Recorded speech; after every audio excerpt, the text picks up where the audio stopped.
necala elikhulu ngakusawo wangipha vumelongo lukaKristu kungibuyise namhla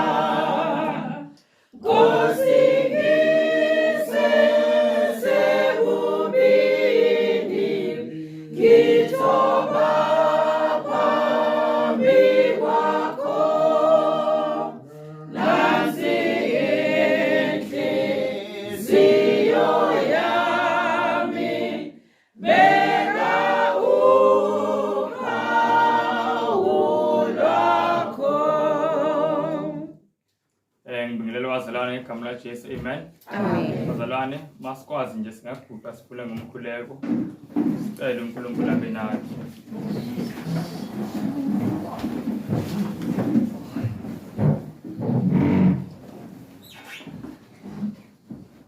Tato nothando olumangalisa kakhulu siyazithoba phambi kwakho ngegama lika Yesu Kristu. Nkosi siyakubulela kakhulu ngegazi lika Yesu. Siyabulela tata ngomnikelo omkhulu Nkosi oyenziwe ukuze sisinde. Sibulela Nkosi ubude bechain Nkosi elahliswe ezulwini ukuze Nkosi sitsalwe ngalo. Thank you so much Heavenly Father. Thank you so much Nkosi ngosithanda kangaka. Yamangalisa Nkosi nathi xa sizijonga. Sibone Nkosi amaphutha Nkosi asisurroundile Nkosi. Sibone Nkosi ubuyi benhliziyo zethu simangalisa nje ukuthi Nkosi intoni oyithandayo ukuthi. Siyamangala kakhulu Nkosi ngolithando olungaka siyabulela kakhulu. We thank you so much Father. So much Lord. Siyakubulela ngesipho osiphesona Nkosi sesabatha. I-appointment Nkosi nawe. Imina kusidibana Nkosi nenkosi yezulu. Nkosi we really thank you. Siyakucela Nkosi njengoba sidibene nawe. Uqhubeke unathi Nkosi as you have been with us from the morning. Siyazi Nkosi noSathane naye uyalwa. Maxesha onke akafuni Nkosi ilizwi lakho livakale ngalendlela ofuna livakale ngayo. Maxesha onke Nkosi there is a fight, there is a war. Siyacela Nkosi kakhulu umoya wakho ingcwele. Ube nathi ngelixesha sizofunda ilizwi lakho. Nami Nkosi ndingumntwana kakhulu. That's why Nkosi I'm really asking nje Nkosi kungathi ndingahlala nisemadolweni. By no Nkosi ukuthi ayikho Nkosi into engasuka kum ezonceda anyone Lord. But Nkosi isifiso sami is that abantwana bakho bancedeke Nkosi ukuthi basinde. Ndiyakucela Nkosi yezulu. Ndiyakucela Tata nothando ngegama lika Yesu Kristu. Ungathi Nkosi ungathulula nje ngendlela emangalisayo amazwi wakho. Umoya wakho ingcwele. Sicela usixolele nezono zethu apho sonile Nkosi. Kuze ngabikho into Nkosi esithayo between thina nawe. Siyabulela kakhulu Nkosi ngenceba.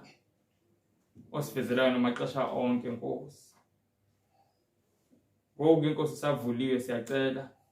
Usincede sinikele yonke imithwalo yezono kuwe. Ngoku ithuba lisekhona ngoba siyazi Nkosi liyeza ixesha apho inceba izovalwa khona. Sincede Tata kakhulu. Ndiyakuthanda Nkosi kakhulu. Ndiyakubulela ngomthandazo wethu. We ask konke in the name of Jesus Christ Father. Amen. Amen. Bazalwane ngibingelela kakhulu. Ngegama lika Jesu Christ. Amen. Amen. Ake sihambeni bazalwane sincwadi isambulo very quickly. Isambulo chapter 6. Namhlanje sizofunda ngetopic ebaluleke kakhulu. Sizofunda ngendlela esingama ngayo ezibandla uJesu ebuya. Kunombuzo ozobuza lesofunda. Sizofunda ngendlela esizoma ngayo and sizobona ukuthi ukuze sime kumele kume imindeni. Siyizwela bazalwane. So that's why sizofunda about family life and the last days. Do you know ukuthi uNkulunkulu njalo makufika ukuphela kwesikhathi noba isikhathi somuntu noba isikhathi somhlaba into ayikhulumayo uNkulunkulu uthi lungisa indlu yakho. Siyamkhumbula wathi uNkulunkulu kuHezekhaya wathi lungisa indlu yakho. ngoba uzofa. Do you see that bazalwane? So esifika ekupheleni komhlaba into uNkulunkulu ayifisayo ukuthi sonke ukuthi kulunge emakhaya wethu. Ngoba siba la inkonzweni once a week. But 6 days a week isikephi semakhayeni wethu. Sebona lo bazalwane. So mawubuka uSathane eyiphi indawo zoyihlasela kakhulu. Semakhaya. Ake sifundeni ngithe sivula kuba isambulo chapter 6. Sizofunda nje namhlanje about the pillars of the home. Insika zekhaya. And sizobona le insika zonke zima ngoJesu Kristu. So insika yezinsika zonke sifunda ngaso uJesu. Amen. So once angabikho uJesu already sekumoshakele. Kan mase ikhona uJesu at least sesinesiqalo and then sizobuka lezi insika. Sizobuka insika esizoba naso isikhathi sokuzibuka. You know bazalwane, le topic le family life it deep kakhulu. You know mawufunda incwadi Adventist Home siyatshelwa ukuthi abantu abashadile ukuthi kuthiwa bangene kwisikolo lapho abangasoze ba graduate kusona. Seyizwe leyo nto? Kuthiwa iqiniso lokuthi umndeni kumele ube njani into esoyifunda leyo for impilo yethu yonke. Seyizwe leyo bazalwane? Amen. So it's not like sizoyifunda in 10 years or 20 years into impilo yethu yonke. Yeah. But thina manje sizama ukuyifunda nje ngehour elilodwa. So ngizama ukuthi bazalwane sodinga kakhulu umoya ingcwele ozosambulela nje ezinye izinto lezi engingazikhulumanga ngazikhulume kodwa kuwena. Ngoba ngeke ngikhulume into empilo yonke ngehour elilodwa. Seyizwe leyo bazalwane? Okay. Sambulo chapter 6.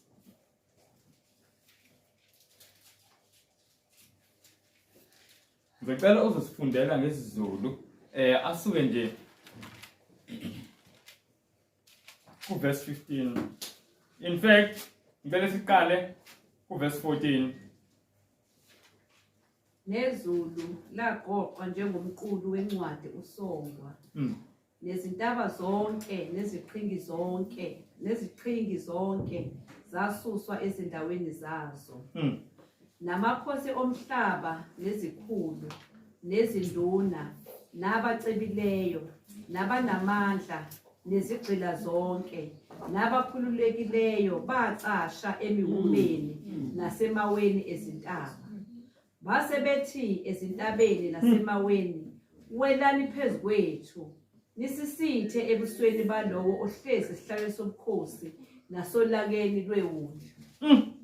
Qhubeka. Yeah, verse 17. Ngokuba usuku olukhulu lolaka lwabo selufikile. Ngubanike onamandla okuma nabo. Seyizwe lento bazalwane? Lana ikhuluma ngokubuya kabani? kaJesu. La kuthiwa izulu lizogoqwa njengencwadi. Seyizwe lento bazalwane? Yabona lolu suku eliza yino izolo ekhaya inkathi sifundisa abantu besifunda ngokubuya kaJesu. You know bekumangalisa. Ngana asikaziboni izinto. Ukubuya kaJesu kuyamangalisa ngempela. Uyazi lapho bazalwane mawufunda ku Matthew chapter 24 la uJesu ekhuluma khona kusukela ku verse 30 eshoyo ukuthi izizwe zonke zomhlaba zizokhala mase zimbona ehlanga amafu. Ngamandla nangenkazimulo emangalisayo. Zizokhala ngoba ziyazi zimphikile. Kuzo lapho uJesu uyothumela ingilosi zakhe kuma khona onke omhlaba ukuthi ayovusa abalele kuyena. Seyizwe leyo bazalwane? So uJesu bekhuluma ebabiza abantu ngezwi. Yobe ingilosi sezithumele kumathuna wabo. Umuntu uzothe vuka, ingilosi idoza, usevuka, this is the resurrection. Ibimkhomba umuntu ithi nangi uJesu omphilela. Seyizwe leyo bazalwane? And you know ngaleso sikhathi abantu bazobesuka from every corner yomhlaba. Abanye bale eZimbabwe, abanye uzibele ko-America, abanye e-England kuyahlangana kuyabuthana naye inkosi phezulu. Ngaleso sikhathi akusabonakali nokuthi ubani owayihlupheka, ubani owayisicibe. Yonke lento ayisemsebenzi. Ubani owayigcine kwa-standard 3, ngubani oyine-PhD. Zonke lento kuyabonakala ngalolo suku ukuthi yonke lento ibisihlupha kangaka yinto engenamsebenzi yonke. Esisondela simbona uJesu emile emoyeni. Sibona amanxeba. ezandleni nasesiphungweni sibone ukuthi yona inkosi yethu bazalwane sithe sifunda izolo kalangazelela lo lusuku bazalwane njengoba sifunde ekseni uEnoch waqala ukukhuluma ngalo lusuku. Can you imagine so many years ago? So umuntu othi singakhuluma manje ngalo lusuku njengoba selisondele kanje ngibona hayi ngempela futhi kunento engekho right kuyena. If lento ayikhulume ngoEnoch abantu bephila kudala kanje. So thina sesiphila manje when lo lusuku seliseduze ngempela kumele ngaba sikhuluma ngalo every day. Yes. Ukubuya kaJesu sikhuthazane ngakho bazalwane. Sayizwe leyo nto. Lana kuthiwa kuzogoqwa izulu njengencwadi. Kuthiwa abantu bazogijima ezintabeni sibonile bathi siweleni. Bathi abantu bafuna ukucasha. Abantu bafuna ukucasha. Lo zayo bamfuni ngoba bamphikile. And then verse 17 ithi usuku lolwaka lakhe lifikile. Ngubani ozoba namandla wokuma? Nangu umbuzo. And you know ukuthi bazalwane i-answer ivela kwi-chapter elandelayo chapter 7. Siyazi chapter 7 ikhuluma ngani? Ngabantu ikhuluma ngegroup ethile ekuthiwa 144,000. Sayizwe lento bazalwane? And sonke kumele silangazelele ukuba kule group. Amen. Sayizwe lento bazalwane? Ngoba lana uJesu ukhuluma ngegroup ezoma. Do you see that? Now, ngifisa sibuke bazalwane ukuthi yini engasivimba ukuthi singami uJesu mayibuye. According to Bible yini eyenza ukuthi ibandla because uJesu befisa ukuthi ibandla lakhe lime. Uthi umusa masewuvalwa. uJesu seyisukuma kwitempile engcwele ezulwini. Seyisukumela ukuthi aphume etempileni eze la emhlabeni. Umusa sewuvalile. Libe nebandla lakhe lisukuma naye. Limile selihlukene nesono. But there is something eyenza bazalwane ukuthi singakwazi ukuma. Yini leyo? Isono. But you know there's also something else. Usathana ayisebenzisa ngendlela emangalisayo. Asene kuncede kaMatthew chapter 12. Khona enye into futhi. Ihlangene nesono. Ihlangene nesono isono vele. Isuke esonweni nayo. If bekisona asikho ibingebe khona lento. Chapter 12. Ngicela khona sifunde verse 25. Kepha uJesu ezazi izidlo zabo wathi kubo yilowo nalowo mbuso owahlukene wodwa uyachitheka nalowo muzi nokuba indlu eyahlukene yodwa ingene. Amen. Kuthiwa umuzi noba indlu eyahlukene divided kuthiwa ngeke ikwazi ukuma. Do you hear that? Umbuzo uthi usuku lolwaka lakhe selifikile ubani ozokwazi ukuma?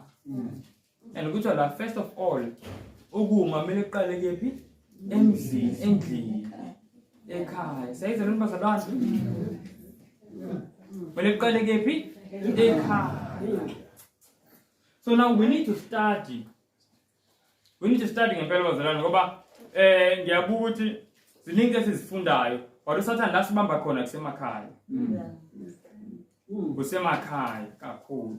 So manje kumele sifunde sibuke ukuthi singenzani thina ngokusemandleni ethu ukuthi ekhaya sikwazi ukuma. Ngisho nabanye abasazimiselanga ukuma ngoba phela ngeke ukwazi ukuphoqa abantu. But wena udlale eyakho ipart. Amen. Ngamandla wakho wonke ngokusizwa uNkulunkulu. Sayizwe lo bazalwane? Ngenza sure ukuthi akekho umuntu ongazuma ekhaya ngenxa yami. Ngathi ngangenze konke okusemandleni wami ukuthi sime njengekhaya. Amen. Because njengoba ngisho amadimoni amaningi bazalwane akephi? Asekhaya. Do you know? Na incwadi ngiphethe. I-project yethu bazalwane lengangeke ngayisho ngithi sizama ukutolika incwadi zomoya prophet kuyisiZulu isaqhubeka ikami. Lena i-English Adventist Home. Le ncwadi bazalwane iyawasiza kakhulu amakhaya mawukuthi amakhaya ayifunda. Ngiyofisa ngempela ukuthi abakwaziyo bayithole. Do you know ukuthi the very first page yale ncwadi isitshela something that is very very important. Isitshela into ebaluleke kakhulu. Ithi ngiyifunde nge-English. It is society is composed of families and is what the heads of families make it. Even they say, out of their heart are the issues of life, and the heart of the community, of the church, and of the nation is the household. Bazalwane, kuthiwa umphakathi wakhiwe yimindeni. Angisho kunjalo? Yes.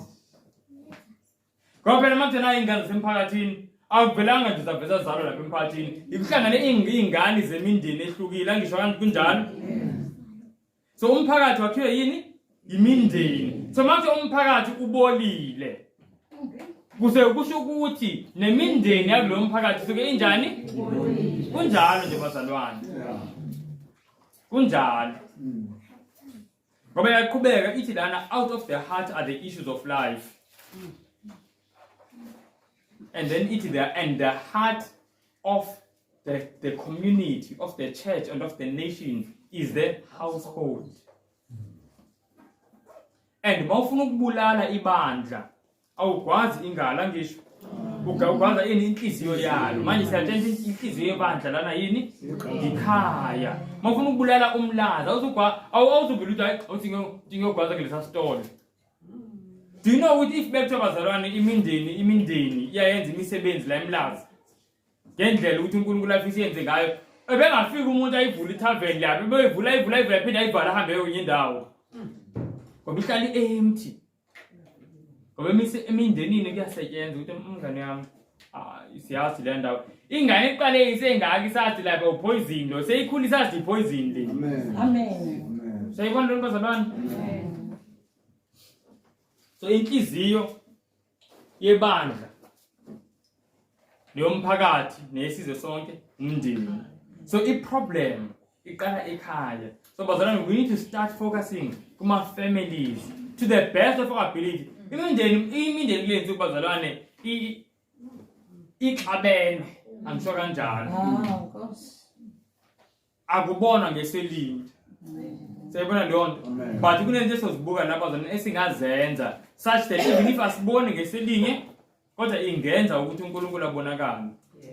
Do you know ukuthi esiyisizathu sokuthi why usathane usabana nje umndeni? It's because bazalwane umndeni ngempela just one family osinikele uNkulunkulu ungenza bazalwane ushintsho olumangalisayo kumphakathi. Do you know that? Yes. Athi ngizofunda isicaphuna bazalwane esibalekile ngisithola la incwadi Adventist Home Again ku page 32. Ngicela sisizweni kahle. And bazalwane, I hope ngempela lento esiyifundayo siyayikholwa ngoba mina ngathi ngiyifunda yangithusa. Page 32 Adventist Home. Yayithanda kakhulu le ncwadi.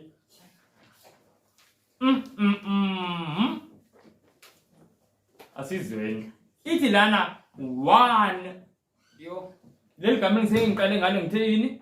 Ngithe one. Niyombona bazalwane uNkulunkulu esikhathini eziningi udila ngo1. Sayakhumbula namasikhuluma ngomuntu ophendukayo omjabulisa ukuthi ufuna nje one. uNkulunkulu is just looking for one family. Kuthiwa lana one well-ordered, well-disciplined family tells more in behalf of Christianity than all the sermons that can be preached. Kuthiwa umndeni oyedwa oziphathe kahle, well-ordered, well-disciplined. Uthi ushumayela ngobuKristu ukudlula zonke izintshumayelo esingazizwa. Kamanye amazwi bazalwane, if ungawuthathe bonke abashumayeli, the best preachers esibaziyo, ubakelise bonke one by one uthi ayabona manje bazoza nabantu bala emlazi.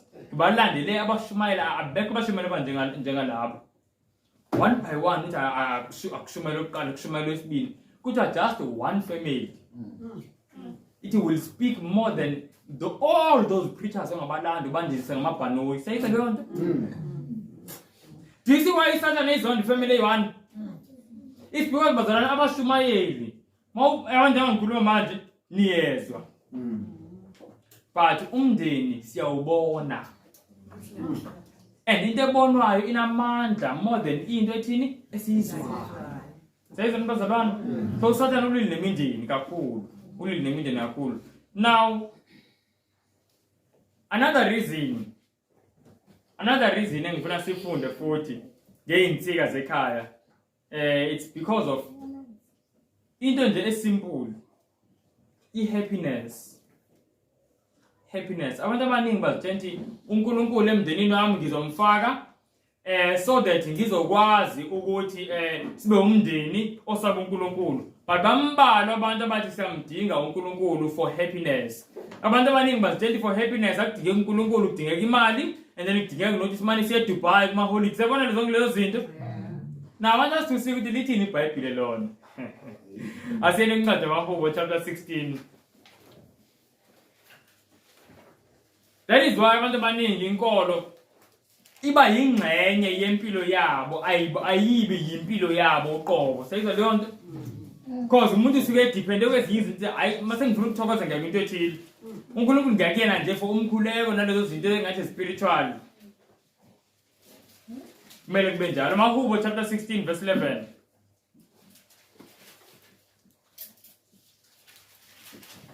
Mase sifile uzana ngicela nje siyifunde ngesiZulu. Uyakungazisa indlela yokuphila. Ukugcwala kwenjabulo kusebusweni bakho. Intokozo isesandleni sakho sokunene kuze kube phakade. Sayizwa bazalwane. The English it you will show me the path of life. In your presence is fullness of joy, and at your right hand are pleasures forevermore. Sayizwa bazalwane. Kutho ki presence kaNkulunkulu khona ini? Kutho khona ini bazalwane? Injabulo. Do you believe that bazalwane? Yes. Injabulo itholakala ku presence kabani? kaNkulunkulu. Umndeni ofuna injabulo mele ufune ubani?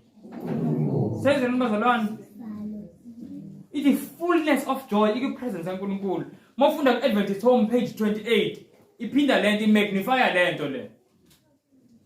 It is the presence of Christ alone can make man and woman happy. It is all the common waters of life. She will change into the wine of heaven. Say the number one. Kuja uJesu kuphela ongenza abantu bajabule. And kuja futhi mayizo bajabulisa akadingi izinto ezifancy ukuthi he takes the common waters of life, and he makes them into the wine of heaven. Thothi nje nijabulisa nje hayi ukuthi nihleli ku restaurant ebizayo nihleli nje ekhaya nje nesitambu nje. Kodwa ngenxa yokuthi kunoJesu injabulo kuyachitheka. Amen. Yachitheka inhliziyo ngenjabulo. Abantu bamangala thayimbo bazi bajabula abantu bengenalutho. But bayezwa abantu becabana uthola mhlambe uhlala emkhukhwini across kunemansion. But bayezwa abantu bakumansion beza kuhlekwa kujatshula emkhukhwini. Ngoba lithi iBhayibheli the presence of Christ alone can make men and women happy. It is all the common waters of life. He will turn into the wine of heaven. Emakhaya bazalwane lesidinga uJesu. I will tell you the truth. Now abantu abaningi bayicabanga injabulo bayicabanga leyo nto. Abantu abaningi bayicabanga injabulo bacabanga ukuthi ngize ngithola nini le moto. Ngize ngithola nini lo amuzi. Ngize ngithola nini lokhu nalokhu. Engathi nami ngabule ngibe nezingane ngibe namawele. Cabanga into eziningi hayi lezi ziyongijabulisa nazo ziyongijabulisa. Bazalwane. Injabulo itholakala kuJesu. Sandalisi. Aliphikiseke lizwi leli. Now therefore, iproject yethu manje namhlanje and iproject yomndeni wonke masisuka la. Ukuthi sizibuze ukuthi ipresence kaJesu ke ngiyithola kanjani? Ngoba sengizwile ngisho ukuthi injabulo iza nepresence kaJesu. And the only way engizokwazi kuma uJesu maseyibuya ukuthi makuyena opresent futhi emndenini wami sayizwa leyo nto. So manje project yethu sonke bazalwane sonke ukuthi ipresence kaJesu singayithola kanjani ekhaya? Yini if imina ngedwe ekhaya okholayo, yini mina ngingayenza ukwenza sure ukuthi singathola ipresence kaJesu ngaleyo ndlela uJesu angasipha ngayo, even though abanye bakholwa, but there is into engingayenza ukulwa ngizothini nale leaf elimnyama lisuke likhona ekhaya makunabantu abangakholwa. Yini singayenza nabazalwane before sifunde ukuthi yini singayenza phambi kokuthi sifunde ukuthi yini singayenza ukuze sithole ipresence kaNkulunkulu. Kunento engifuna ukuyiveza izithembiso nje ezimbala. I know ukuthi ngezinye izikhathi abantu in families and you know sekuba khona ama disappointments amaningi kakhulu. Lapho makukhulunywa nje ngento kanje ngenjabulo nje yabona hayi umshomayeli ukhuluma ngomunye umuntu akakhulumi ngathi la. Akhulumi ngathi la. Ngeke kwenzeke ngathi. So lesize nje izithembiso kaNkulunkulu bazalwane. I guess yabona so ngathi ngidlule la so ifuna ke afternoon bazalwane into sifunda afternoon lo mhlaba yaphela. Sizobona but asike sihlale nje like Adventist home manje. Ithi like every other one of God's good gifts entrusted to the keeping of humanity, marriage has been perverted by sin. Isona senze umonakalo kuyo yonke into. If uyabona njalo makonakele kuvelana sin. Ayikho into iZulu elicabelinayo njengale kuthiwa isin. Because uNkulunkulu uyasithanda uyazi ukuthi into eyenza umonakalo kwizinto zethu isono. Ngifunda la ku Adventist Home page 100. Ithi like every other one of God's good gifts entrusted to the keeping of humanity, marriage has been perverted by sin. But it is the purpose of the gospel to restore its purity and beauty. According to the quotation, kuthiwa ikhaya noma umshado noma umndeni noma yini, as long as it's a family, kuthiwa ikhaya eselilimazwe isono, seli upside down, kuthiwa ivangeli liyakwazi to restore, ukubuyisela ubuhle nenjabulo kulelo khaya. Do you see that? Amen. Do we believe in this promise? Yes. Ngoba lento ivela kuNkulunkulu. Yeah. Kuthiwa bazalwane sekuthiwa sekuphele ithemba. Awuyize mayiqhubeke. You know ngiyayithanda izikhuluma uNkulunkulu mayikhuluma uvela khuluma into ongayiboni ukuthi wenzekela kanjani. Umayibuta angazi ngoba yabona uyafika bahamba noMose lapha namaSirayeli kugcwele nangiFaro namabutho wakhe basemva kwabo. Phambi kwabo ulwandle olungakanani. Uthi uNkulunkulu mabekhala yazi uNkulunkulu inkinga eyamakalisa ngendlela akhala ngayo. Uthi nikhalelani. Uthi nikhalelani athi uyabona lamaGibhithe nabona yamanje. Uthi niyagcina ukwabona. Amen. Uthi lento niyibona yamanje niyagcina ngeke niphinde nibabone abantu. Uthi hawu Nkosi ngendlela thina sibona ngayo ngathi sisagcina ukubonana thina engathi kuzofa thina. Sayibona leyo nto athi Nkosi ana bukani ngizobona into engizoyenza. Afululwane into engakazi ibona. Sayizolo ngizama ukuthi ithembiso zaNkulunkulu zenjalo bazalwane vele kube yinto ongayazi ukuthi izokwenzela kanjani. So nalana uNkulunkulu ukhuluma the same thing. Uthi umndeni uthi sewulimele izingane zizenza okunye. Baba wenza okunye, mama wenza okunye, uhliphi nje. Uthi uNkulunkulu I can help. Sayizolo bazalwane uthi I can help, I can restore. I guess iyaqhubeka quotation. Ithi yet even for those who have found bitterness and disappointment where they had hoped for companionship and joy, it is the gospel of Christ offers a solace. Say it, Amen. So do you see what uNkulunkulu is in the business of restoration, not only of individuals but of families? Amen. Ngoba kwasekuqaleni bazalwane uNkulunkulu mayidala wadala ifamily, Adam and Eve, sadala umuntu oyedwa. Sayibona lo bazalwane? Asifunde isithembiso sokugcina, siyafunda nje ama-promises we-restoration la. Amen. Sibuke ukuthi ngambe lento esiyikhulumayo uNkulunkulu uthi uzoyenza. Okuthina nje kumele simthemba. Sene ku-Isaiah 49.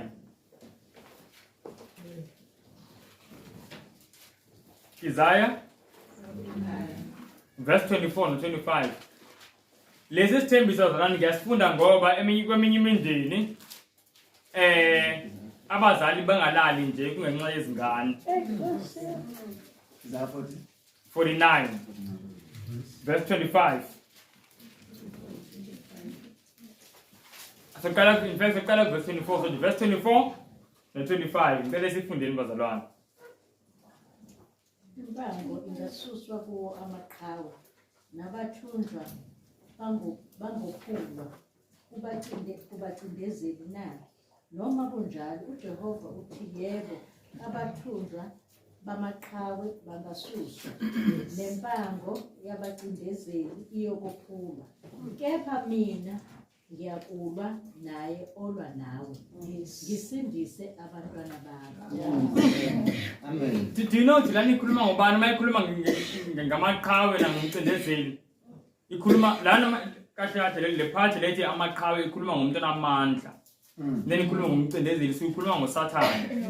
Obambile abantu bayimpango yakhe. Seyizolani bazalwane? So manje izayo uyabuza uthi hawu Nkosi kuyenzeka ukuthi umuntu seyibanjwe uSathane, umuntu onamandla kanje, umuntu aphinde akhululwe futhi akhululwe kanjani seyibanjwe uSathane? Athi uNkulunkulu yebo ngiyasho. Uthi ngisho nabantu ababanjwe amaqhawe nempango yabacindezeli. Uthi ngakhululwa. Uthi mina ngiyokulwa nolwa nawe ngisindise abantwana bakho. Do you hear that?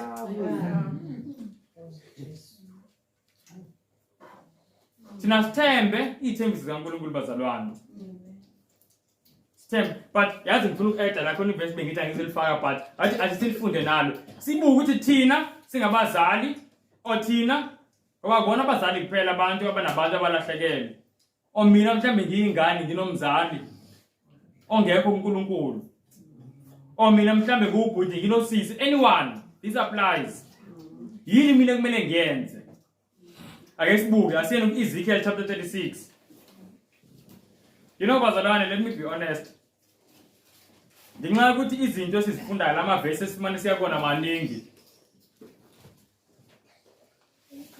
Jolo ngisikhumbuza ukuthi bazalwane masiqedwe ukufunda la izifundo esizenzayo.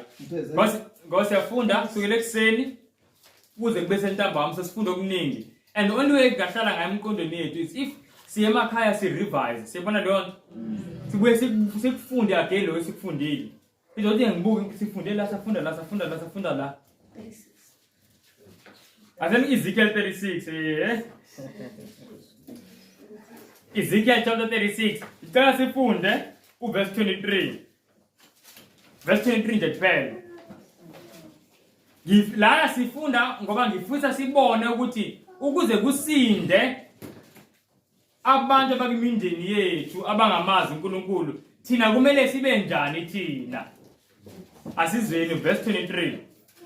Ngiyakulingcelisa igama lami elikhulu elihlanjalaziwe phakathi kwezizwe, elihlambalazile phakathi kwazo. Izizwe zazi ukuthi nginguJehova, isho inkosi uJehova. Lapho ngiyakungceliseka ngani emehlweni abo. Amen. Seliphindeni futhi. Siliphindeni nje slowly silizweni.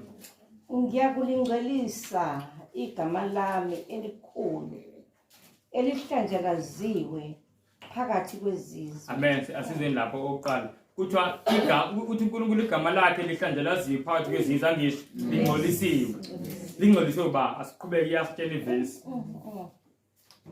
Enilihlambalazile phakathi kwazo. Asimeni lapho. Kuthiwa enilihlambalazile phakathi kwazo. So abantu abalihlambalazile igama likaNkulunkulu phakathi kwabantu abangakholwa obani? Thina sithi siyakholwa ngisho. So ngendlela engiziphathe ngayo uthola mhlambe ekhaya ngiyazi ukuthi mina ovuke eksena esabathini, mina okholwa engizibili kuwe kaJesu, kodwa yimina futhi obuye phendule ngolaka. Sayibona leyo nto? Amen. So kuthiwa yithini silihlambalazileni kunjalo vele bazalwane. Makone ingane yakwamkhize angeke izihlambalaze umndeni wakamasondo. Kuze kuhlambalaze umndeni wakamasondo kumele kone ingane yakephi?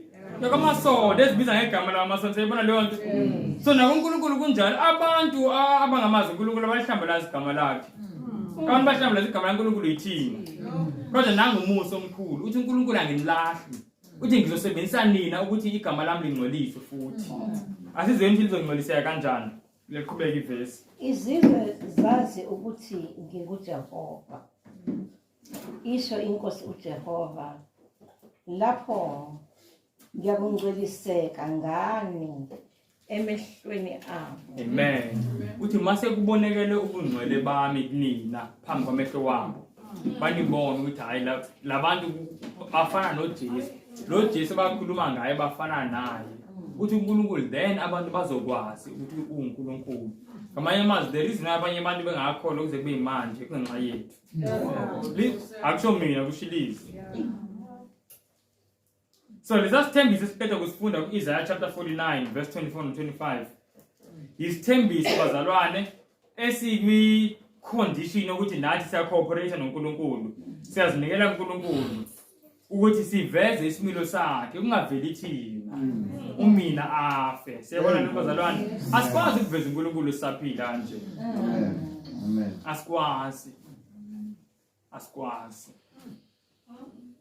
now let us see ukuthi ipresence kaNkulunkulu singayithola kanjani ngicela ukubuza ngazi sesikoleni yeyiphi indawo esiyikhumbulayo bazalwane eBhayibhelini yeyiphi indawo esiyikhumbulayo eBhayibhelini lathi uNkulunkulu kuthina athi yenzani lokhu ukuze nithole ipresence yami khona la uNkulunkulu athi yenzani lokhu ukuze ngibe nani okanye ukuze ngibe phakathi kwenu ikephi lapha ayikho indawo enjani esiyikhumbulayo okay lezi nizishoyo nazo zi-right kodwa khona engiyifuna eyi-1 zi-right bazalwane khona engiyifunayo ngoba inkinga manje okay ngicela umuntu ayisho azoyisho azi ukuthi nevesi layo Okay. ethi khumbula uyihlo nonyoko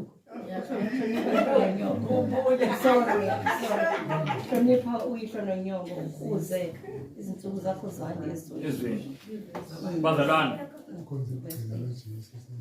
bazalwane yebo yeza nangalana bazalwane yeyiphi indawo la eBhayibhelini la athi uNkulunkulu ngicela nenze ukuthi ukuze ngihlale nani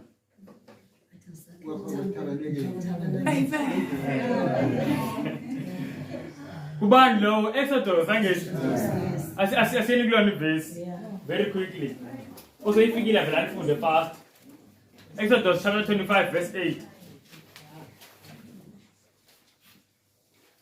Mabangenzele indlu engcwele ukuba ngihlale phakathi kwabo. amen sayizana bazalwane so uthi uNkulunkulu asimenzele ini indlu engcwele ukuze ahlale phakathi kwethu so leli lizwe alikhuluma ngisho kumaSirayeli ngesikhathi eqala ukubafundisa ngeTabernacle ukuthi kumele bakhe iTabernacle and kungathi bayacabanga ukuthi kungani uNkulunkulu efuna esakhe into engathi inzima kanje ukuyakha ngoba le nto inamagolide kumele bakhe izingilosi bazakhe ngegolide can you imagine umsebenzi ozongena lapho the effort and uNkulunkulu ayifuna yenzeke exactly ngale ndlela ayifuna ngayo obanika isizathu uthi ngoba ngifuna ukuhlala phakathi kwabo so ngizama ukubazalana iTabernacle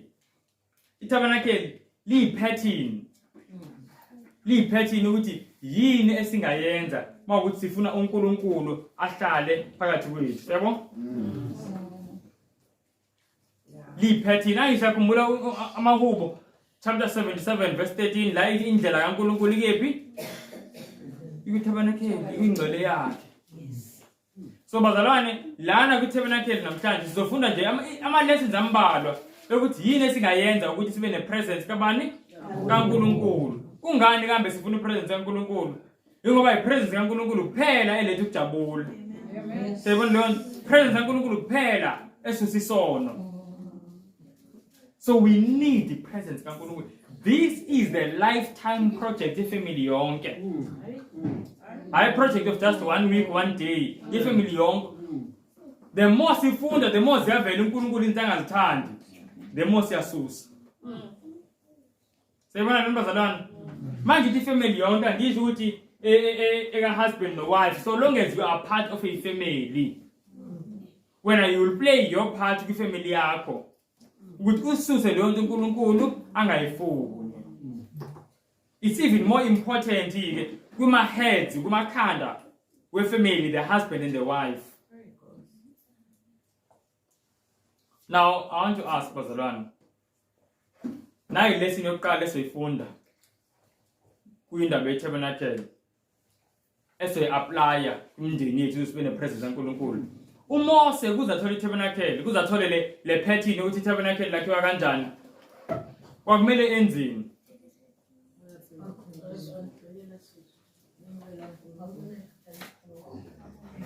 Okay. Nami ngiyazi mhlawumbe ngiyazizwa umbuzo wami ngenxa ye-language angibuzi kahle. Wayekephi uMose? Okay, haya ngibuza kanjalo. Wayekephi uMose? Wayesentabeni noNkulunkulu. Seyizweni bazalwane? Wayesentabeni noNkulunkulu. Esenzani noNkulunkulu? Glory to God. Ekhuluma noNkulunkulu. This is the first and most important yezinto emele sizazi njengefamily. Ukuthi kuze siyithole ipattern, we first have to commune neZulu. You know why? Ngoba as ama-family, as abantu abakhe, as the builders of homes and families, nathi sisuke kuma-families ahlukile, angisho? Sometimes siyangena kuma-families asazi kumele senze kanjani. And umuntu ugcina seyithi akopele into ayisenzo nayo ubaba wakhe noma umkhulu wakhe nani and akenziwa kanjalo. Siyafika siyahlangana and then siyaxhumana neZulu ukuthi inkosi sesifikile sikwi-pattern. How do you build the home? So the first thing is prayer. Sithola kulelo verse ukuthi uMose wayesentabeni ngabhala nje Exodus verse 12. Okay, ya wasukela nje kodwa kusukela nje verse engathi verse 12. Mhlambe ngilishe wrong. 24:12.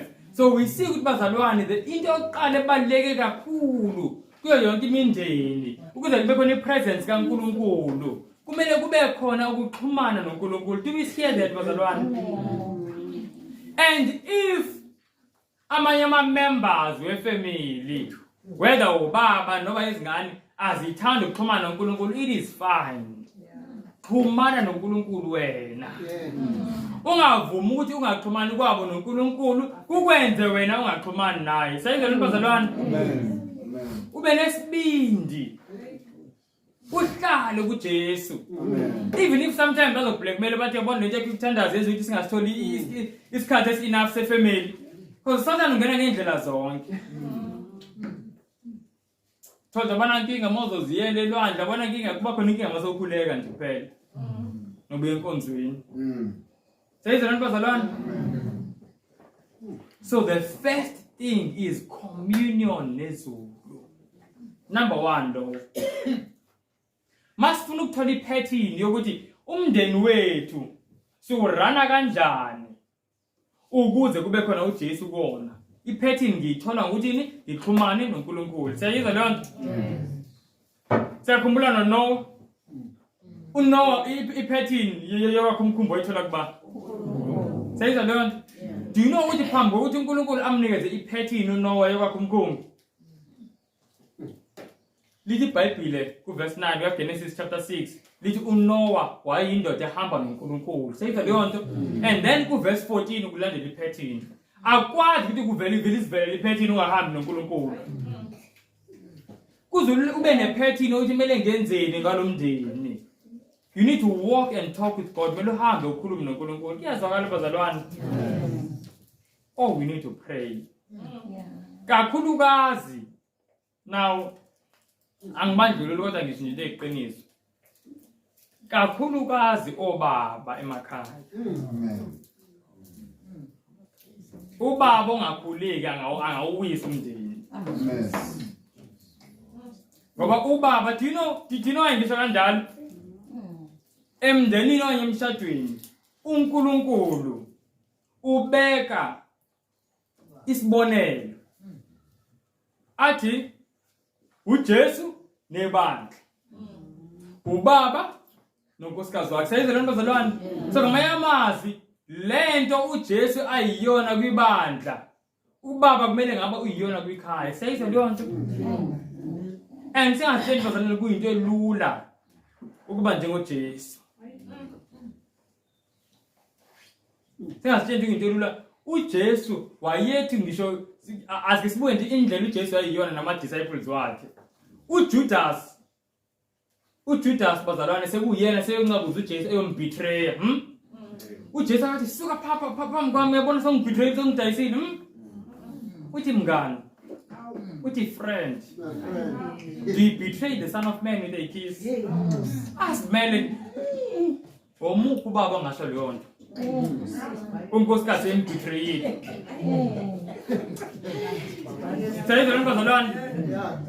Abona unkosikazi mhlambe seyohlisa enye imoto noma ehamba nomnye ubaba. Sayibona leyo nto bazalwane. Obaba banamhlanje ulaka. Enimelipheke bazalwane ulaka. Ngempela. Ngeliphele singaxhumananga nezulu. Umuntu seyidayisa ukuthi uyofa nje siyakhumbula ukuthi uJesu wafaka ubuhlungu kanjani konke ngenxa kaJudas. Bara simbona uJesu athi mayiqhamuka ukuthi athi sukala lento ungabuzelana ngamiyeka nje izinto ayenzayo. Kwasathi mngani. Do you betray the Son of Man with a kiss? Do you see why kumele khuleke bazalwane? Especially ubaba wonke umuntu. And ngizo-add nalokho na especially futhi nomama abakumakhaya la obaba bengaxhumananga nezulu. Sayizona bazalwane. Because i-authority ekhaya esikhathini eziningi tolihleli kubaba ngisho kunjalo. But manje akaxhumananga nezulu so ziningi izinto ezingamoshakala. And the only way ongenza ukuthi lokho kungenzeki, the only way ongayivimba leyo damage is that ukhuleke. Because awukwazi ukusebenza ngeforce. Nayi into abazalwane sazoyibona sesithola isikhathi. Emindenini akusetshenzwa ngeforce. If manje unkosikazi wami angaqala athi hayi nayi ayingeke baba sihlangene vele sihlangene enkonzweni futhi nje besithi siyavangela sobayi2 kodwa mina hayi sengikhumbula impilo yami endala angisaya enkonzweni. Angeke ngimdonse unkosikazi ngendlebe ngithi ize enkonzweni. Siyabona nibazalwane? Ithi iBhayibheli mawufunda ku2 Corinthians chapter 10 kusukela verse 3 ithi the weapons of our warfare are not carnal. Seyise leyo nto izikhali esilwa ngazo akuzona izenyama. Ithi kodwa zinamandla. Asilwe ngenyama. Yabona mama sengisenza iforce ngilwa ngenyama. Bani noma seyenza kanjalo awu nje I just proclaim a fast. Ngiyakhuleka. Ngilobe ngibe ngiphuma nje ngimshiya lana. Lo ngibe ngiphuma nje ngimshiya ngimvezela uthando. Lo ngibe ngikhuleka. Angibone na ngezinye isikhathi ngikhuleka ngehla inyembezi. Lo muntu bazalwane let me be honest. uJesu mayebuya very soon uzosala. So awukwazi ukuhlala ungakhuleki if uyamthanda ngempela. Awukwazi ukuhlala ungakhuleki. Awukwazi ukuhlala wenza into ezingenamsebenzi nje. Kube konakele. Do you see that bazalwane? So you pray is also important. Now before son. Oh, okay. Now ngicela ukuveza enye into bazalwane. Asiyeni ku 1 Thessalonians chapter 2. uThessalonians oqala chapter 2 sizofunda verse 13. Angisho ngithemele isixhumane noNkulunkulu ukuze sithole ipattern. Ukuxhumana noNkulunkulu ke through umkhuleko angisho nokufunda ini izwi lakhe. Angisho kunjalo. Now bazalwane ikhona indlela esingafunda ngayo izwi emakhayeni ethu. Engenza tothi sifunda masifunda ngale ndlela engiziveza manje. Singalifunda ilizwi kodwa singasizakali. Tothi siyafunda kodwa siyamangala ukuthi why singasizakali. Ake sibukeni. Thessalonica oqala sifunda bani? Chapter 2. Sifunda verse 1. 13 bazalwane. Sifunda soyifikela afunde bazalwane ngoba ngifuna isibe bathi kakhulu. Ngalokho nathi sibonga uNkulunkulu singaphezi ngokuba uthe lapho namukela izwi likaNkulunkulu elalizwa ngathi anilamukelanga njengezwi labantu kepha njengezwi likaNkulunkulu njengokuba liyilo isibili elona lisebenza futhi phakathi kwenu nina enikholwayo. Uthi umpostoli Paul uthi siyabonga kuNkulunkulu ukuthi nithe manamukela izwi laNkulunkulu nilizwe ngathi. Anilamukelanga njengezwi labantu. Uthi kodwa nilamukele njengani? Ngezwi likaNkulunkulu. Now notice this quotation. Omnye ngazibuza ukuthi ibaleke kanjani leyo part. Asizweni le quotation bazalwane kwincwadi Education page 260. It is one thing to treat the Bible as a book of good moral instruction, to be heeded so far as is consistent with the spirit of the times and our position in the world. Says the Lord, it is another thing to regard it as it really is, the word of the living God, the word that is our life, the word that is to mold our actions, our words, and our thoughts. Asimeni la, kuthiwa labazalwane umuntu kuthiwa zimbini indlela abantu abangazibuka ngale iBhayibheli.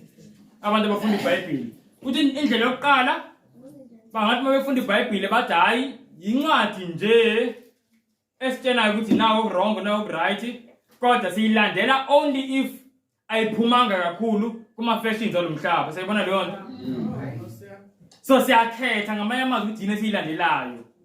Kuthiwa indlela yokuqala leyo yokulandela ilizwi. Kuthiwa then eyosibili ukuyilandela ngale ndlela eliyiyona ngempela ukuthi yizwi likaNkulunkulu. Okumele lisitshene yonke into. Now listen to what follows. Same quotation. It is to hold God's word as anything less than this. Then ukuthi lizwi kaNkulunkulu. It is to hold God's word as anything less than this is to reject it. And this rejection by those who profess to believe it is foremost among the causes of skepticism and infidelity in the youth. Says the bazalwane, kuthiwa izwi kaNkulunkulu masilithathile salamukela njengomndeni uthole mhlambe ekhaya yebo siyakhuleka bese salifunda izwi, kodwa zibakhona izinto esithi masizifunda sithi ayilena ngesesiyenza. Ayilena ngesiyenza, hawo lena sizwile nasenkonzweni sizwile kushunyayela yaveza nesezwini, kodwa asizwe sisiyenza. Says the Lord, kuthiwa izingane ziyabuka. Ziyasho ukuthi lelizwi lelakho izwi kaNkulunkulu. Umuntu uyafunda nje ayikhethele ngoba naku phela kuyashiwo kodwa umama uyazikhethela nje ayifisa into. Umuntu athuke athi ngoba ekhaya selifunda iBhayibheli kodwa futhi asikhuleka kungani ingane yami ingakholwa kanje. Nayi quotation ithi le ndlela lokufundisa leyo ukuthi uyazikhethela into oyifunayo kwizwi.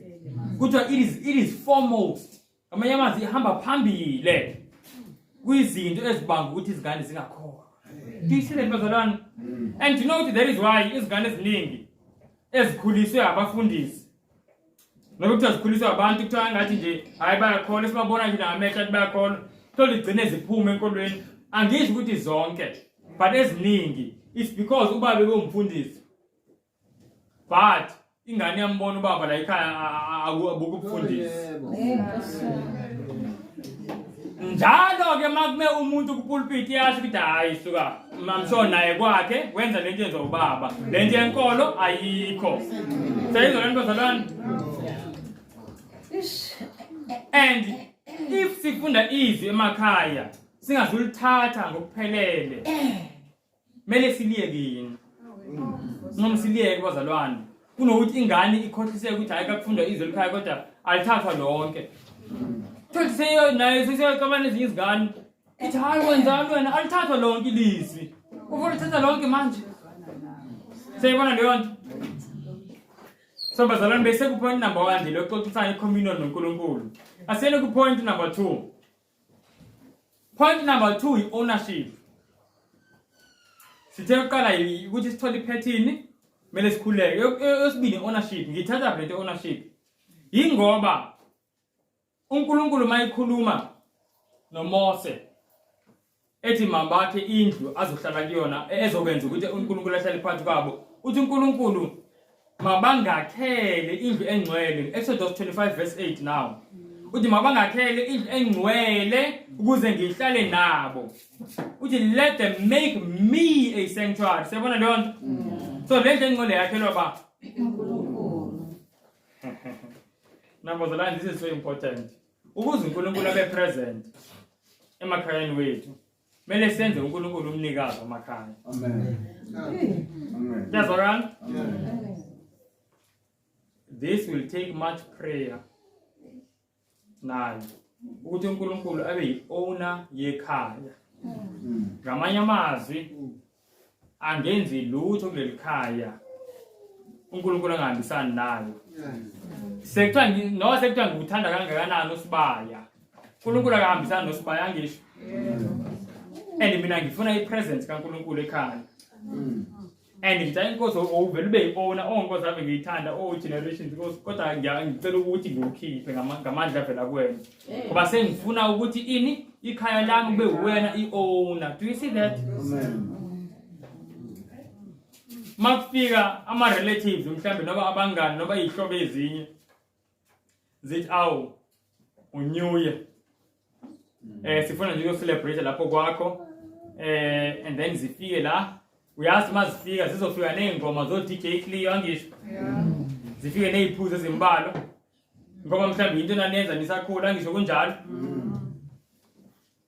Wena ngoba indlu akuseyona yakho uyabatshela bazalwane nobangani. Umnikazi waleli khaya akathandi kwenziwe kanje ngeke ngikwazi. Ngeke ngikwazi ngisho noma bekuthe noma kungcono bathi abaphinde bakuvashele. Seyizona bazalwane. Dino inkinga yethu yini thina? Bakumele sikhethe ukuthi sizophoxa abani abantu noba uNkulunkulu sikhethe ukuphoxa uNkulunkulu. Seyibona lo bazalwane. Thathe kumuzi womzalwane. Aya ngithi kuwese bakuthiwa umuzi wabazalwane. Kuya-understandeka mhlawumbe ukuthi uyedwa okholayo omunye ugcine seyivumile naye afuna ube esilwa ngeke ukwazi kulo yabo. But uthole umuzi wabazalwane. NgoNew kufike okhazini nabashana and sebefuna uku-entertain izingane nabo DJ Cleo qum. Seyizwe leyo nto. Endlini kaNkulunkulu. Do you think uNkulunkulu angayifaka leyo nto ezulwini? Sure. Uyidlala kanjani kwindlu osethi uyinikela kuyena? If ngempela we want happiness, mina ngikhuluma ngehappiness. Amen. Ngaphandle ukuthi sizafisa ukuthi siloke sixabana futhi njalo. If sifuna ihappiness, give the ownership to God.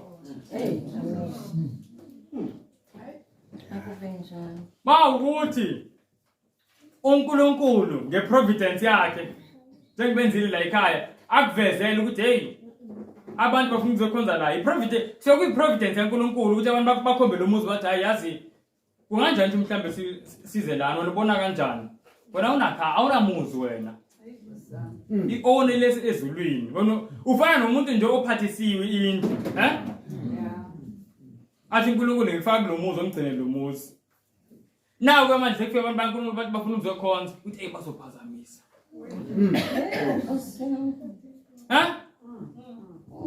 nizifunela ukuxabana ngempela nje ekhaya ngoba nizoba nayo presence kaNkulunkulu. uNkulunkulu ufuna uba yi-owner uma izoba present. Seyizweleni bazalwane? I hope that point is clear. Asidluleni kuyona. Asiyeni kwelinye point bazalwane. So siqale sakhuluma ngeprayer nangokufunda kwezwi. Ikhaya lingalifundi izwi bazalwane angeke libe nayo presence kaNkulunkulu. Amen. We need to start this. Ngiyacela bazalwane ngiyanxusa ngempela. Sizama uku-apply even if sibona ngathi kunzima mhlambe it will take a lot of effort. Yabo. Ezinye izikhathi yabona njalo uma uthi akukhuleke ubangathi bayakulwisa. And bakulwisa abantu behamba it's fine abahambe. Uhlala wethu ufunde izwi uthi inkosi ngizamile. Cela ukhulume nami. Amen. Amen. Sengisele ngicela ukhulume nami. Ungisiza ukuthi ngingenza kanjani ekhaya ukuze sisondele kuwena. Do you see that bazalwane? Because amademoni akalalanga ahlasele amakhaya. Ayazi ukuthi if ahlase athole amakhaya, then athole community yonke. Because the community enjoy amakhaya. We need to understand that. Now, enye so step prayer and then sathi inenye ownership. Enye bazalwane uthando.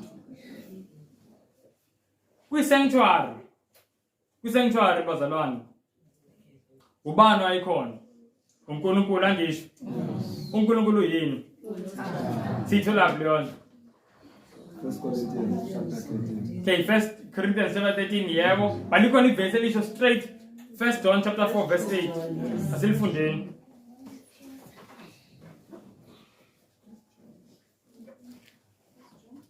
1 John chapter 4 verse 8 asilifundeni very quickly bazalwane bazalwane the things esizifunda la into mele ibe khona uthando bazalwane ukhona siyifikeni ongathandiyo akamazi uNkulunkulu ngoba uNkulunkulu uwuthando. Amen. 1 John chapter 4 verse 8 kuthiwa ongathandiyo akathini akamazi uNkulunkulu. uNkulunkulu uyini uthando. So makhona uNkulunkulu khona ini uthando. Tuyisile bazalwane ayikho into kumele ngaba iyabusa emakhayeni ethu njengothando. Now lento thina iyashaya kakhulu ngoba abanye abantu especially obaba sometimes i-expression yothando kuba ngathi it's a sign of weakness. Siyibona leyo nto? Angathi nje ukubathenda bamase kwanti ubethenda ukuthi ayisengithambe kakhulu. Mina ngiqine nje ngibamba isithunzi. Into engekho le bazalwane. Akekho umuntu yebo nje nje uyosuka ngigibele ekhanda umuntu.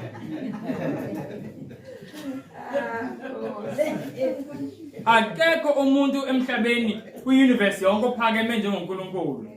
Kodwa akekho umuntu othanda njengoNkulunkulu. Seyizelo bazalwane, mina uJesu semhlabeni bazalwane wayezakhala inyembezi. Kunoba abadayi mina ngikhala. Ngathi wakhala uJesu. Phela uJesu yipattern yokuthi ubaba bela beyini. Lithi iBhayibhile mawufunda lapha kuncwadi kaLuke chapter 19. Lithi iBhayibhile uJesu mase isondela siyakhumbula hamba ngedonki. La sebethi Hosanna. Siyakhumbula ngalelo sonto lelo. Wahamba uJesu. Lithi iBhayibhile mayiqala ukwehla wabona iJerusalem idolobha elihle wabona netempele. Lithi iBhayibhile wasuka wakhala inyembezi. Siyibona leyo anti thina ngosho anti sukela kodwa ukukhala kwakhe kusukela I think uverse 42 uqala nje kuverse 42 mayifuna yonke uqale beat up sengikhohlile iqala khona ithi wakhala inyembezi uJesu. Seyizelo bazalwane ekhalela iJerusalem uze asho nokuthi waye ekhala uthi ngoba ziyeza izinsuku lapho zonibeka phansi uthi ngeke kusale nelitshe lodwa wayekhalela ukuthi bazobhujiswa ibathanda. Seyizelo bazalwane so ngizama ukuthi mina ipattern yethu uJesu wayikhala ayinothando ayine-expressa asiyeni kulento asiyeni kuPeter 1 Peter chapter 4. All right, tell you what. Phambi ukuthi siye ku1 Peter chapter 4 asiyeni kuMatthew chapter 24. Hey, yaqolisiwe mama verse mangaka. Lesa ngithi so revise ngithembele ukuthi bazalwane sizo revise. Amen. Ngiyacela ngempela. Akusizi ukuthi siloke sifunda yabona sijabule mase sihlangene but sije masiphuma nento bese ifundile njani iphume seyibona. Kumele sibuye siyibuke. kuMatthew 24 khulunywa ngani? Ngezikhathi zokugcina ngisho. Asizweni uJesu ukuthi yini ezokwenzeka ngezikhathi zokugcina. Ngifisa sibuke from iBhayibheli ukuthi kungani izinto zisenzeka ngalendlela ezenzeka ngayo manje. All right. Bese sifunde kuverse 12 no 13. And 13 Matthew 24 oseyitholile bazalwane nje. Ngenxa yokwanda kokubi kuza kuphola uthando lwabaningi. Kodwa okhuthazelayo kuze kube sekupheleni nguyena oyakusindiswa. Sayizelo bazalwane. Do you see ukuthi according to isifundo sethu esifundayo manje ukuze sibe nehappiness emakhaya sidinga uthando. But again iBhayibheli liyasitshela ukuthi uthando lwabantu abancane lizophola. Sayizelo nto. Awu bazalwane bekizwe correct. Ithando labantu abancane abanganani abaningi senzela bazalwane ithi kodwa umuntu ozoba nothando oluzobekezela kuze sekuphileni yena yosinda. Amen. So uJesu uthi thina kumele sibe nothando olubekezelayo lungapheli. Ngisho noma selilingwa kangakanani ukuthi liphele, do you know ukuthi umuntu akulinga ukuthi ubondi lento iqeda uthando.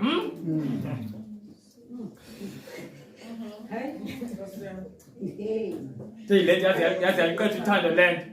Sengifuna manje ukuzifakazela ukuthi sengifuna ukuzithethela, sengifuna ukuzenzela excuse ukuthi mase ngingasenathando ngithi nayi into eqeda uthando. But la sitshene ukuthi uthando kumele kube uthando olubekezelayo.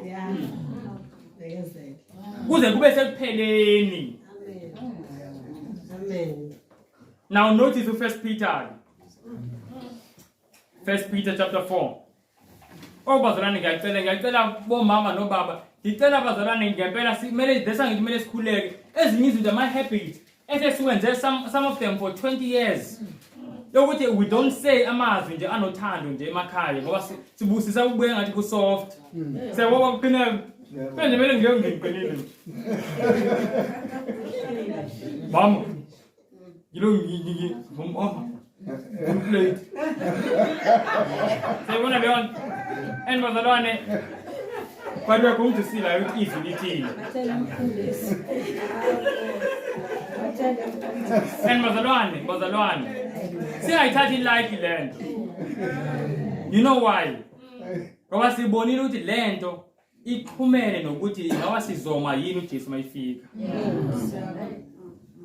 That's why uPaul ngesikhathi ephenduka semkhumbule ekhuluma uthi yonke into ebengiyiyona uthi I count it but rubbish. Uthi yonke into ngishaya indiva, uthi yonke into inkunkuma. So kumele ubambe uthi hayi mina ngindoda esixhosa hayi ngiseyona. Indoda ekaJesu mina. Into kaJesu ikhuluma kanje. Do you hear that bazalwane? Uthi Paul mina ngangimbheje uthi mina I'm out of the tribe of Benjamin. Uthi uthi I was circumcised the 8th day. Asibale zonke lezi athi kodwa konke kuleta leni manje. Ukuze ngizuze uJesu. Amen. Hey, lenzi. Thina the reason siyamzuza uJesu is because sisabambelene kwizinto. Hayi mina ngindoda esizulu akuyenzi kanjalo. Into esizulu ipheke. Senzela bazalwane.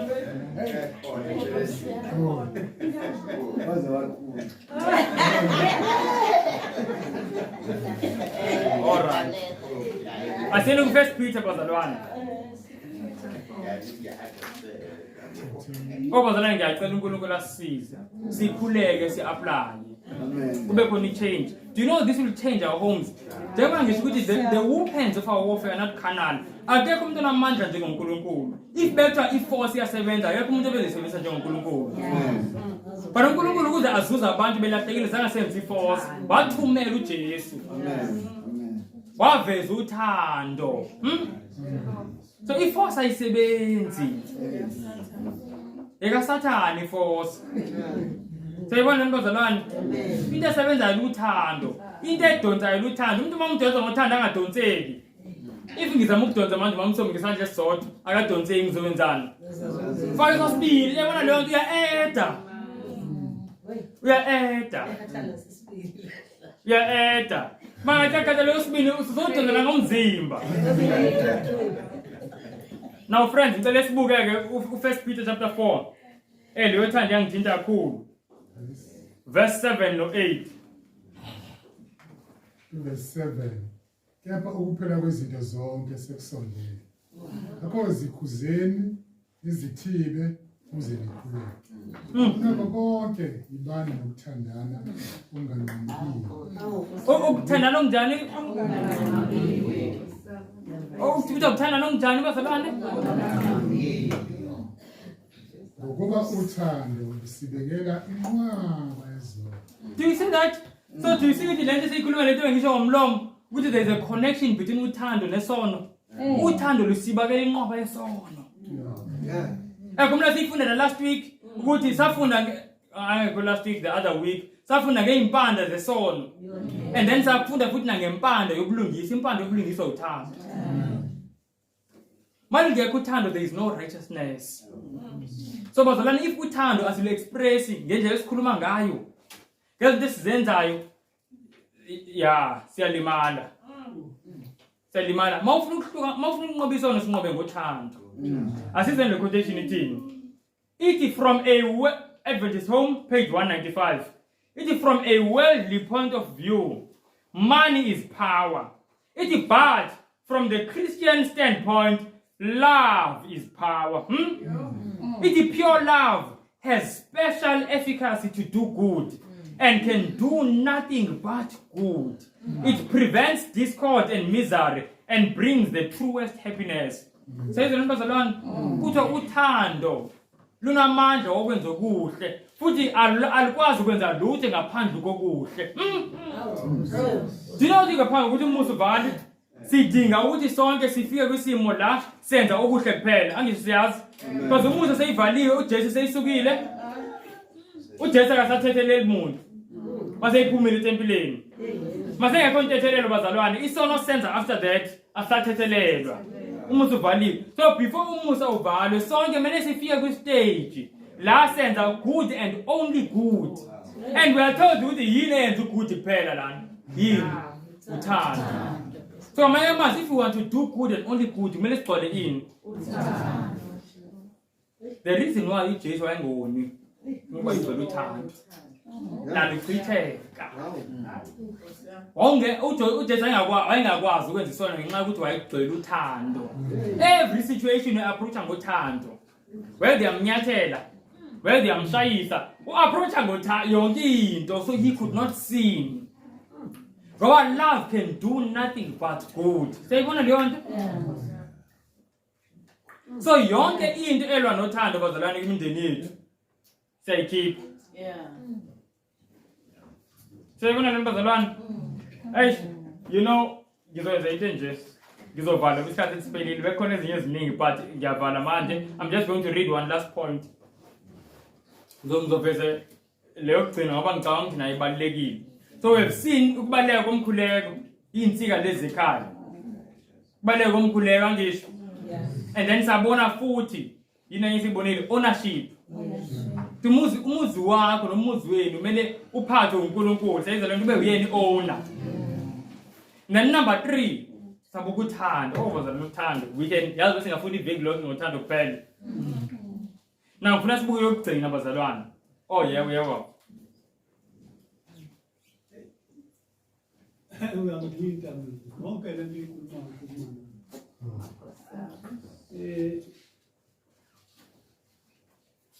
iyangishaba nje ngishaba kakhulu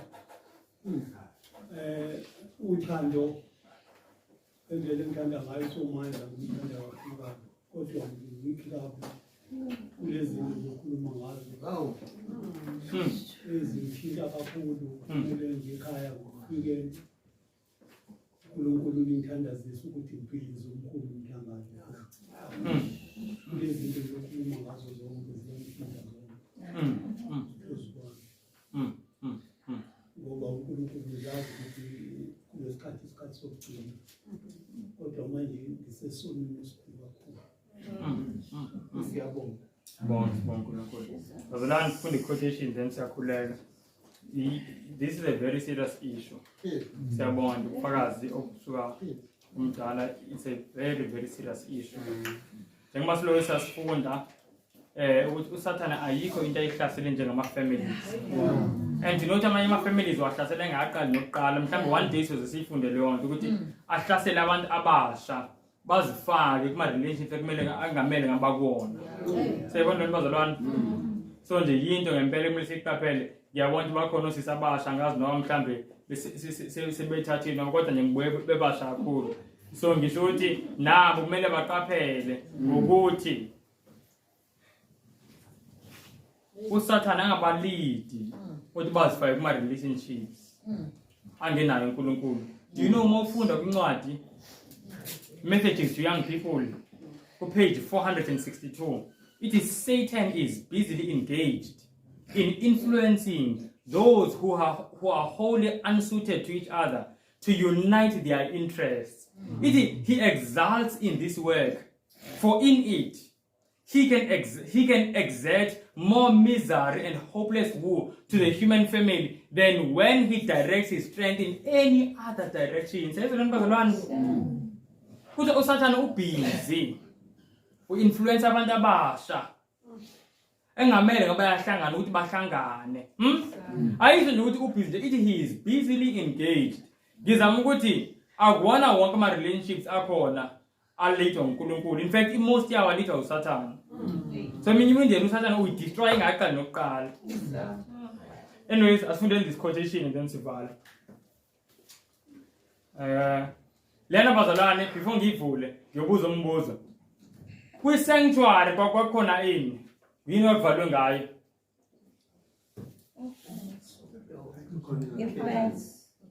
Okay. Yebo, kakhona amakhethi. Okay. Sengisho manje yebo phakathi the holy and the most holy place. Yebo kwakhona ama boards akuvalwe ngawo. And then phinde bekhona ukuthi nama curtains, yabona leyo kube nama layer, kukhona 4 layers ama curtains.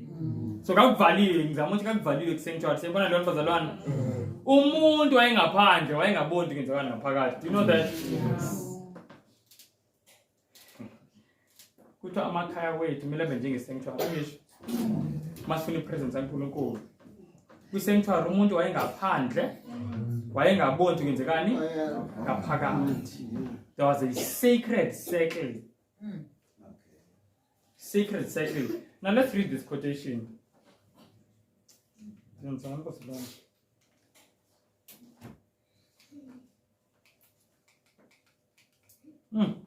enemy of souls. We still see it. But anyway, Adventist home page 177. So let's think ifunda khona la encwadini.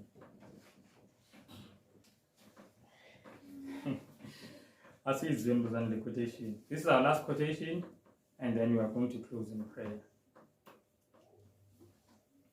It the heart of his wife. Yazi bazalwane, ngithi ngiqale nginyuke nayo. Kunezinye izinto ngempela serious. It the wife.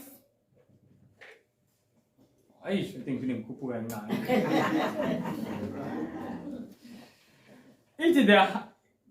It the husband. Hey, that was a line. One more. There is a sacred circle around every family which should be preserved. Sebona leyo nto, sokune circle around every family ekumele ibe khona. It no other one has any right in that sacred circle. Senze leyo nto. It the husband and wife should be all to each other. Ebona leso statement so that isikhathi ukuthi sisizwisise. It the husband and the wife should be all to each other. Ngamanye amazwi akumele kube nezinto engikwazi ukuzitshela ubaba ubani banje njengobaba. Ngithi lezi ukuthi inkosikazi angikwazi ukumtshela, it's just nje akayona leyo. Kuthiwa kumele abe yinto yonke. The husband and the wife should be all to each other. There's another bazalwane. Yaqhubeka. It the wife should have no secrets to keep from her husband and let others know. It and the husband should have no secrets to keep from his wife to relate to others. Says the Lord. No ngamtshela umuntu okwenye ubaba ukuthi inkosikazi akazi. Ngelinye ilanga mhlawumbe komunye unyaka ayizwe inkosikazi lento ubaba othile. Uyazi kanjani ubaba lento? Abengayazi inkosikazi. Kanti iBhayibheli lithi malithi you are one flesh. Says the Lord bazalwane. Iqhubeke.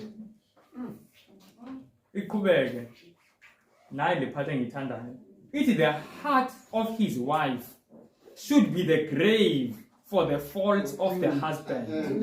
It and the heart of the husband the grave for his wife's faults. Kuthi bazalwane inhliziyo kaNkosikazi kumele ibe yithuna yamaphutha amyeni wakhe. Senze leyo nto. Ngamanye amazwi mase amaphutha amakhona amaphutha awenzile husband aziwa unkosikazi. Mele ngazi ukuthi angcwatshiwe into sethunela ayizosiyibona. Many ingcwathe bazalwane ningaphindi ivuke ngisho na resurrection.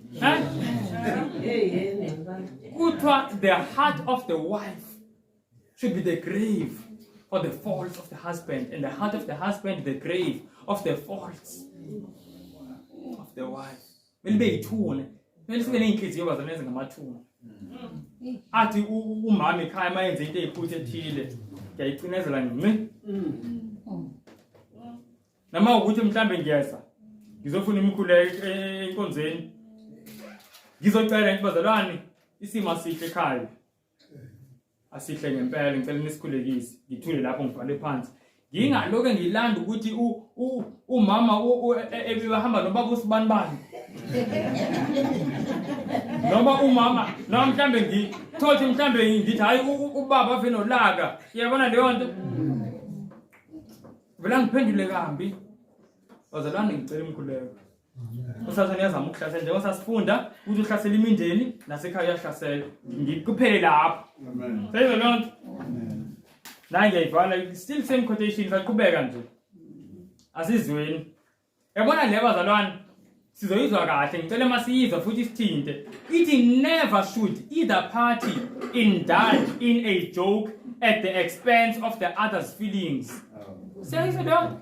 Hey bazalwane. It never should either the husband or wife in a joke or in any other manner complain of each other to others. Yes. It is for frequently indulging in this foolish and what may seem perfectly harmless joking will end in trial with each other and perhaps separation.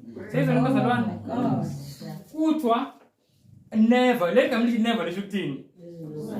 Akumele yenzeke. Thothi ngiloke njalo masihleli nje singabazalwane ngimane ngimgcona nje unkosikazi. In a joking way. Ithe unkosikazi ave nekhanda elikhulu. Do you know abanye abantu? Do you know abanye abantu bazalwane? Let me be honest. Mele sizibuze ukuthi first of all, why is it masifuna ukuhlekisa? Why singahlekisi into ezipositive? Why sihlele njalo be into enegative? Siyabona leyo nto.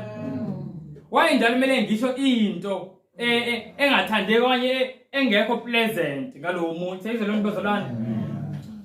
Indlela never should we do that. So two things bengifuna sizibonela kule quotation. The first one with imfihlakalo it inhliziyo of the husband or the wife should be the grave ithuna lama faults omunye nomunye. Siyabona leyo nto. Angaloke vele uthi thothi sesiyezwa ngoba umhlobo ngathi hey umama lapha ekhaya ave nolaka ningambona nje icula nje la enkonzweni. Asifuni ukuyizwa izinto enjalo bazalwane. Asidinga izinto enjalo. Kuba siyasizana. Mase iphendukile umama right because sonke siyasangisho sonke we are in a walk. Siyabo mase right umama thina sabambe le yanto. Akumele kwenzeke bazalwane. And also this foolish joking esiloke siyenza. Whether sijoka ngana abantu bazozazi bona. Moya ngibona nambuleli bazalwane uthini kuwena personally mayisho lento. Kodwa ukuthi manje kumele ingenziwa lento. Into kumele iphume emlonyeni wethu sithe yini? Uthando. Mazi uthando. Ungabikho nemistake umuntu mayizile ekhaya ukuthi labantu bayathandana how kwenzekeni vele. Mhlambe azabuza athi benine anniversary zolo noma yini wenzekalana nathandana ngake. Sezweni bazalwane sengathi uNkulunkulu angasiza with these 4 points. Sokuqala i-communion nezulu. To understand, to get i-pattern ukuthi senza kanjani emakhayeni wethu ngoba without i-pattern evela uNkulunkulu asazi senze kanjani. So lokho sizitapela yonke into esiyibona ko drum magazine nakubona zonke lezi zinto ukuthi okay. Khona ngisho lama magazine athi spice things up at home. Khona zonke le advice thathe lo advice uzobona ukuthi kwenzekalani. Ayike advice ethula lezi kaNkulunkulu bazalwane. So communion nezulu number 1. Number 2 stay ownership. uNkulunkulu kumele abe umnikazi ekhaya. Osibaya no generation zonke lezi zinto. No nalama magazine ngicela kwasho out ekhaya ngoba umnikazi akazifundi lezi zinto. Then number 3 stay in thando. Ayikuthanda bazalwane. Then lena manje secret circle. Asivalena amehlo. Thomisena amakhanda bazalwane, we are all in families. Whether umuntu ushade la shada, we are all part of them. We are all part of a family. We are all part of a family. Sivala amehlo ngicela sithomisena amakhanda sivala amehlo. ngifuna ukwenza nje appeal, a very simple appeal. If there's anyone ocela usizo kuNkulunkulu concerning anything esikhulume ngayo or umoya engcwele kuyena ekhulume ngayo, cela umuntu nje aphamise isandla, no standing, just nje raising the hand. Athi Nkosi ngicela usizo, ngifuna umuntu ngempela ngicela usizo Nkosi, ngifuna ukuyiyeka lento. Bese ngithi asivaleni amehlo singabonani. Sometimes asibonana sigcina sesiphakama sonke even if we don't mean anything. Cela kuphamise only umuntu othi Nkosi ngiyadinga ngempela usizo ngalento. And bazalwane, if kunento engiyishilo ongayi-understandanga, bambelela kule oyi-understandile. As usenza leyo understandile izokulead ukuthi understand leyo ungayi-understandanga. Let's pray. Bona amandla bayingcwele, sithembele kuwe Nkosi, siyabona umsebenzi unzima omninzi. But siyabulela, siyamangala futhi ngokuthi usambulele Nkosi. Ezimfihlakalo usathane befuna zifihlakale kude nje zimane zisibulala, singaboni ukuthi basibulawa yintoni. Simane sisitsha singaboni basichiswa yintoni. Thank you so much, Heavenly Father, for revealing yourself now. Ndiyacela tata kakhulu umoya wakho engcwele to all of our lifted hands Nkosi. We need help, Father. And we need it very soon. Siyabona ixesha liphelile.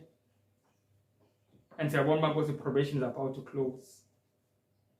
Sincede Nkosi to set our families in order.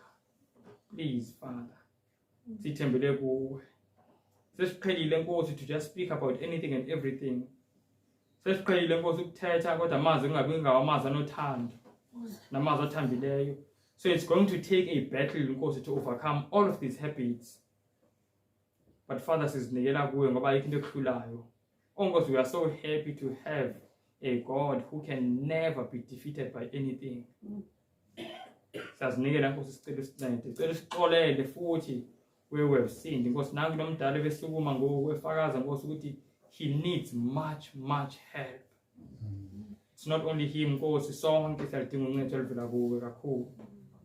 Please Father, ndiyakucenga Nkosi, qinisa abantwana bakho bonke. Qinisa Nkosi abantwana bakho bonke to strive. Even if kenzeka mistakes as bezama, wapha amandla Nkosi to baqale phansi futhi bazama. Please Father, ndiyakucela kakhulu Nkosi, please. Lamazwi singawalibali. Moya wakho engcwele usikhumbuze maxesha onke. Cela konke ngegama elihle Nkosi Yesu Kristu sibazalwane.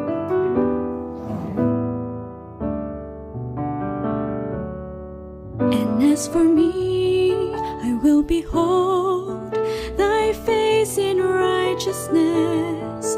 I shall be satisfied.